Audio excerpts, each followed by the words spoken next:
പുതിയ വീഡിയോയിലേക്ക് എല്ലാ കൂട്ടുകാർക്കും സ്വാഗതം. ഇനി നിങ്ങളുമായി പങ്കുവെക്കുന്ന ഡെയിലി അപ്ഡേറ്റ്സിലെ ആദ്യത്തെ അപ്ഡേറ്റ് ഈ തിങ്കളാഴ്ച കഴിഞ്ഞ TNA റെസ്ലിംഗിൻ്റെ സ്ലമവേഴ്സറി എന്ന് പറയുന്ന പേപ്പർ വ്യൂവിൽ മൈക്ക് സാന്റന എന്ന് പറയുന്ന TNA വേൾഡ് ചാമ്പ്യനെ പരാജയപ്പെടുത്തിക്കൊണ്ട് നിക് നെമത്ത് WWE ഡോൾഫ് സിഗ്ലർ എന്ന പേരിൽ അറിയപ്പെട്ടിരുന്ന താരം പുതിയ TNAയുടെ വേൾഡ് ചാമ്പ്യൻ ആയിട്ടുണ്ട്. അതുമാത്രമല്ല നിലവിൽ PW ഇൻസൈഡർ എന്ന് പറയുന്ന വെബ്സൈറ്റ് റിപ്പോർട്ട് ചെയ്യുന്നത് മൈക്ക് സാന്റന TNA റെസ്ലിംഗുമായിട്ടുള്ള കോൺട്രാക്റ്റ് അവസാനിപ്പിച്ചിരിക്കുന്നു. അദ്ദേഹം ഈ ദിവസങ്ങളിൽ നടക്കുന്ന ടെലിവിഷൻ ടൈപ്പിങ്ങിൽ വരുന്നില്ല എന്നുള്ളതും PW ഇൻസൈഡർ റിപ്പോർട്ട് ചെയ്യുകയുണ്ടായി. മൈക്ക് സാന്റന മിക്കവാറും NXT ബ്രാൻഡിലൂടെ WWEയിലേക്ക് ഡെബ്യൂ ആയിരിക്കില്ല, അദ്ദേഹത്തിൻ്റെ ഒരു റിട്ടേൺ നടത്തുന്നതായിരിക്കും നമുക്ക് കാണാൻ സാധിക്കുക.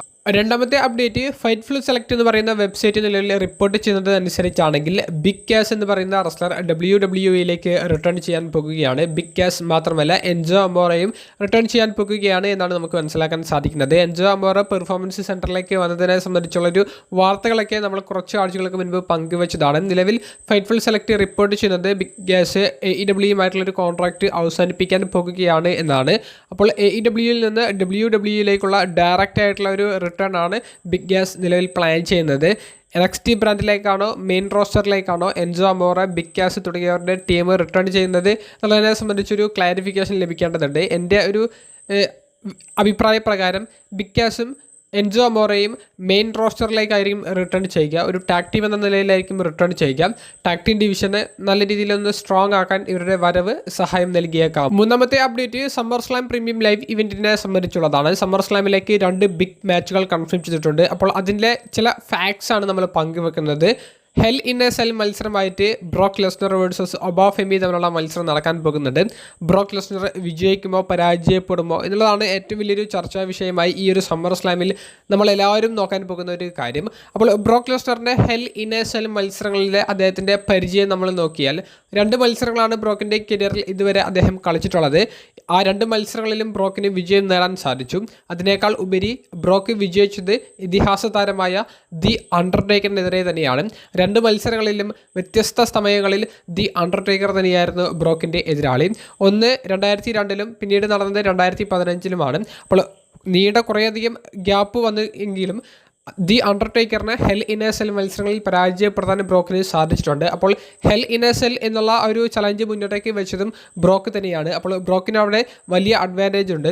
ഒബാഫെമിക്കാണെങ്കിൽ ഹെൽ ഇൻ എ സെൽ മത്സരങ്ങൾ, ഒരു സ്റ്റീൽ കേജിനുള്ളിലെ മത്സരങ്ങൾ കളിച്ചിട്ടുള്ള ഒരു പരിചയം WWEയിൽ ഇല്ല, WWE എന്നല്ല അദ്ദേഹത്തിന് പ്രൊഫഷണൽ റെസ്ലിംഗിൽ ഇല്ല. അപ്പോൾ വലിയൊരു അഡ്വാൻറ്റേജ് ബ്രോക്കിന് നൽകുന്നുണ്ട് എന്നാണെങ്കിൽ പോലും സമ്മർ സ്ലാമിൽ ബ്രോക്ക് പരാജയപ്പെടാൻ തന്നെയാണ് സാധ്യത. എന്താണെന്ന് വെച്ചാൽ ബ്രോക്കിൻ്റെ WWE കരിയറിലെ അവസാനത്തെ ഒരു റിട്ടയർമെൻറ്റ് മാച്ചിന് സമാനമായിട്ടുള്ളൊരു മത്സരമായിരിക്കും നടക്കുക. അദ്ദേഹത്തിൻ്റെ ഹോം ടൗണിൽ വെച്ചിട്ടാണ് ഈ ഒരു ഇവൻറ്റ് നടക്കുന്നത്. അപ്പോൾ നല്ല പ്രകടനം ബ്രോക്കിൻ്റെ ഭാഗത്തുനിന്ന് ഉണ്ടായാൽ പോലും ഒബാഫെമി വിജയിക്കുന്നത് തന്നെയായിരിക്കും നമുക്ക് കാണാൻ സാധിക്കുക. ഈ ഫാക്ട്സൊക്കെ ബ്രോക്കിന് അനുകൂലമാണെങ്കിലും നമുക്കറിയാം ഒബാഫെമിയെ പുഷ് ചെയ്യുക എന്നുള്ളതാണ് WWEൻ്റെ മുന്നിലുള്ള ഏറ്റവും വലിയൊരു വഴി എന്ന് പറയുന്നത്. എന്താണെന്ന് വെച്ചാൽ ഈ കിങ് ഓഫ് ദ റിംഗ് ടൂർണമെൻറ്റിൻ്റെ ഫൈനൽ മത്സരത്തിൽ വിജയിച്ചു വന്ന ഒബാഫെമി സമ്മർ സ്ലാമിൽ ഒരു ചാമ്പ്യനെ ചലഞ്ച് ചെയ്യാതെ അദ്ദേഹം ബ്രോക്കിനെതിരെയുള്ള കണക്ക് തീർക്കാൻ വേണ്ടി പോകുമ്പോൾ അദ്ദേഹത്തിന് ആ ഒരു മത്സരത്തിൽ വിജയിക്കേണ്ടത് അനിവാര്യമാണ്.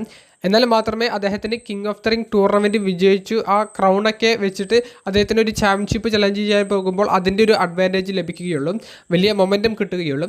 അങ്ങനെയൊക്കെ പുഷ് ചെയ്ത് കൊണ്ടുവന്നാൽ മാത്രമേ ഒബാഫെമിയെ ഈ ബ്രോക്കിനെയൊക്കെ പോലെ ഇനി വരും വർഷങ്ങളിൽ എടുത്തു പറയാൻ പറ്റുന്ന ഒരു സൂപ്പർ സ്റ്റാർ എന്നുള്ള നിലയിലേക്ക് അവർക്ക് പുഷ് ചെയ്യാൻ സാധിക്കുകയുള്ളൂ.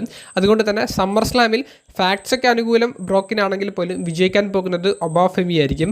ബ്രോക്ക് ഈ ഒരു മത്സര പരാജയത്തോടു കൂടി അദ്ദേഹത്തിൻ്റെ കരിയറിന് തിരശ്ശീലയിടുന്നതായിരിക്കും കാണാൻ സാധിക്കുക. അതുപോലെ തന്നെ നമ്മൾ വേൾഡ് ഹെവി വെയ്റ്റ് ചാമ്പ്യൻഷിപ്പ് മത്സരത്തെ സംബന്ധിച്ച് സമ്മർ സ്ലാമിലെ മത്സരത്തെ സംബന്ധിച്ച് പരിശോധിക്കുകയാണെങ്കിൽ ഇതിലെ ഫാക്ട്സ് എല്ലാം അനുകൂലമായിട്ട് നിൽക്കുന്നത് ചലഞ്ചറായിട്ട് വരുന്ന സെത്തിൻ്റെ ഭാഗത്തേക്കാണ്. സെത്ത് പറഞ്ഞ ആ പോയിന്റ് വളരെ വാലിഡ് ആണ് എന്നുള്ളത് നമുക്ക് പറയേണ്ടി വരും. സെത്തിൻ്റെ ഒരു വിജയ സാധ്യത നമുക്ക് തള്ളിക്കളയാൻ സാധിക്കില്ല. എന്താണെന്ന് വെച്ചാൽ റോമനും സെത്തും തമ്മിൽ ഏറ്റുമുട്ടിയിട്ടുള്ള മത്സരങ്ങളുടെ ഒരു ചരിത്രം പരിശോധിച്ചാൽ അതിപ്പോൾ വീക്ക്ലി എപ്പിസോഡ്സ് ആയ റോ ആയാലും സ്മാക്ഡൗൺ ആയാലും പ്രീമിയം ലൈവ് ഇവൻറ്റ്സ് എന്ന് പറയുന്ന സ്പെഷ്യൽ ഇവൻറ്റ്സ് ആയാലും അവിടെ ഒരു അഡ്വാൻറ്റേജ് നേരിയ രീതിയിലെങ്കിലും ഒരു അഡ്വാൻറ്റേജ് ഉള്ളത് സെത്തിനാണ്. 5 മത്സരങ്ങളിൽ റോയിലും സ്മാക്ഡൗണിലും പ്രീമിയം ലൈവ് ഇവൻറ്റ്സിലൊക്കെ കൂടി സെത്തിന് വിജയിക്കാൻ സാധിച്ചു. 4 മത്സരങ്ങളിൽ റോമൻ റീൻസിന് വിജയിക്കാൻ സാധിച്ചു. ഒരു മത്സരം ഒരു നോ കോൺടെസ്റ്റ് ആയിട്ട് ആർക്കും വിജയമോ പരാജയമോ നൽകാതെ അവസാനിക്കുന്നതുമാണ് നമുക്ക് കാണാൻ സാധിച്ചത്. ഇവർ തമ്മിൽ ഏറ്റവും അവസാനമായി ഏറ്റുമുട്ടിയത് 2022 റോയൽ റംബിൾ എന്ന് പറയുന്ന ബിഗസ്റ്റ് സ്റ്റേജിലാണ്. അന്ന് സെത്താണ് ഡിസ്ക്വാളിഫിക്കേഷനിലൂടെ വിജയിച്ചത്. നമുക്കറിയാം ആ ഒരു സമയം റോമൻ റീൻസിൻ്റെ ചരിത്രപരമായിട്ടുള്ള ഇതിഹാസികപരമായിട്ടുള്ള അദ്ദേഹത്തിൻ്റെ വലിയ ട്രൈബൽ ചീഫ് എന്ന് പറയുന്ന ആ ഒരു കഥാപാത്രവും ഒക്കെ നടക്കുന്ന ഒരു സമയമാണ്. അപ്പോൾ ആ ഒരു സമയത്ത് പോലും റോമൻ റീൻസിന് സെത്ത് റോളിൻസിനെ ക്ലീൻ ആയിട്ടോ അല്ലെങ്കിൽ ബ്ലഡ് ലൈൻ്റെ സഹായത്തോടു കൂടിയോ പരാജയപ്പെടുത്താൻ സാധിച്ചില്ല എന്ന് പറയുമ്പോൾ തന്നെ റോമൻ റീൻസ് എന്ന് പറയുന്ന കഥാപാത്രത്തേക്കാൾ സെത്തിൻ്റെ കഥാപാത്രം റോമനേക്കാൾ ഒരു പടി മുകളിൽ നിൽക്കുന്നു എന്ന് തന്നെ പറയേണ്ടി വരും.